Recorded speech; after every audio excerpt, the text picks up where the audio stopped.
الكلب رفع كبوت عربيته عشان يستعرض الموتور الصاروخي قدام الجمهور، بينما عربية دروبي كانت مجرد عربية لعبة بتشتغل بلفة عشان يسخر منه. الكلب استخدم عربية دروبي كأنها ولاعة. بعدين السباق ابتدى. عربية الكلب انطلقت بسرعة 100,000 كيلومتر في الساعة، وهو معدي على مطعم وجبات سريعة. وقف يدخل يفطر، لكن وهو هيبتدي ياكل دروبي لحقه.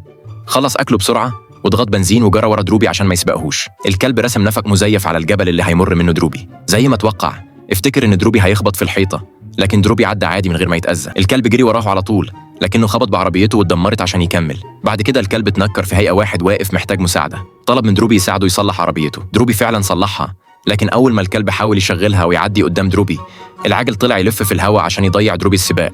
الكلب حرك يافطة كبيرة وحطها في نص الطريق.